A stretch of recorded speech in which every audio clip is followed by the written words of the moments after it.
ఈ ఫస్ట్ నుంచి స్టార్టింగ్ నుంచి నేను మళ్ళీ తిరిగి షార్ట్ కట్ చేసినాం. మీ అందరికీ బాగా ఇబ్బంది అవుతుంది, షార్ట్ కట్ చేసిన రూట్ తగ్గించినాం. కానీ నవ్వుతున్నా, అబ్బా కరెక్ట్ అని అంటున్నాడు. షార్ట్ కట్ చేసి మళ్ళీ ఈడి దాకా వస్తాం. నేను ఈడి దాకా వచ్చేదాక పక్కా ఉంటున్నా, నేను ప్యూర్ హిందువు అన్న డూబ్గాని కాదన్నా అన్న వచ్చేది.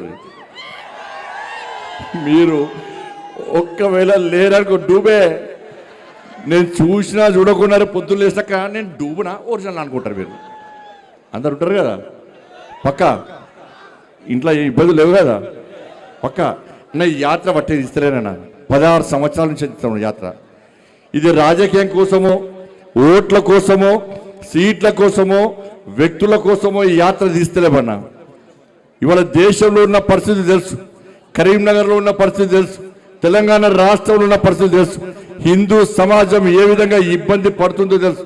కులాల పేరుతోని, వర్గాల పేరుతోని, వర్ణాల పేరుతోని హిందూ సమాజాన్ని చీల్స్తూ ఇవాళ ఈ దేశంలో హిందువులే మైనార్టీలుగా మారడానికి ప్రమాదకర పరిస్థితులు ఉన్న తరుణంలో ఈ సమాజాన్ని జాగృతం చేయాలి, హిందూ సమాజాన్ని సంఘటితం చేయాలి, హిందూ సమాజం యొక్క సంఘటిత శక్తిని ఇవాళ దేశానికి చాటాలి. అదే కరీంనగర్ వేదికగా ఉండాలని చెప్పి 16 సంవత్సరాల నుంచి ఈ కరీంనగర్ గడ్డ మీద, ఈ కాశాపు గడ్డ మీద ఈ హిందూ ఏకయాత్ర తీస్తున్నామన్నా. టవర్ సర్కిల్ మీద కాశాపు జెండా రెప్పరెప్పలు ఆడించాలని సంకల్పం తీసుకున్నామన్నా. కరీంనగర్ హిందువులు మామూలు కాదన్నా, కరీంనగర్ హిందువులు సంఘటితమై ఇలా మేయర్ను, డిప్యూటీ మేయర్ను, మా అక్కలు, మా అన్నలు అందరూ కూర్చున్నారు. కార్పొరేటర్లను 39 మంది కార్పొరేటర్లు గెలిపించి ఇవాళ టవర్ సర్కిల్ మీద కాశాపు జెండా ఎగిరించినట్టు నా కరీంనగర్ హిందూ బంధువులందరికీ హ్యాట్స్ ఆఫ్ అన్న, నిజంగా హ్యాట్స్ ఆఫ్ అన్న. ఒక్కసారి కరీంనగర్ ప్రజలందరికీ 2 చేతులకి చప్పలు కొట్టురన్న. గొప్పలున్న కరీంనగర్ వాళ్ళు.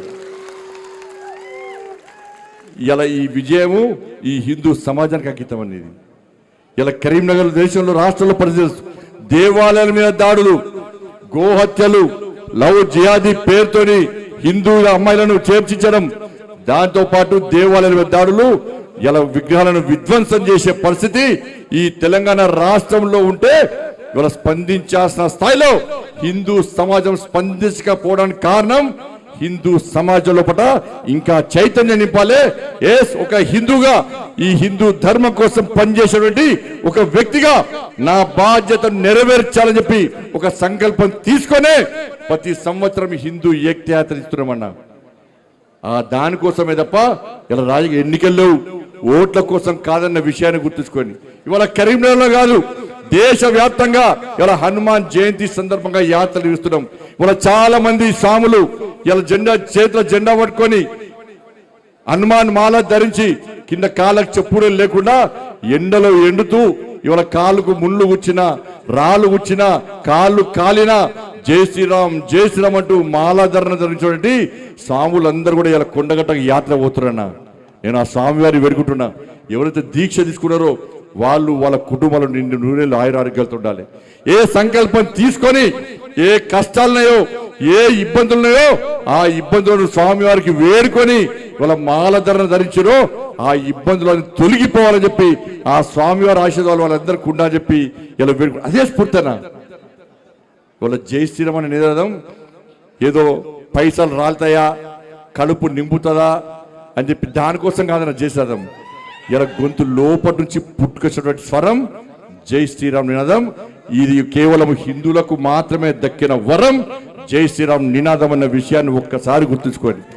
ఆ జై శ్రీరామే ప్రతి హిందూ యువకుల లోపల ఆవేశం రగిలిస్తుంది, ఆలోచన కల్పిస్తుంది, ఉత్సాహాన్ని నింపుతుంది.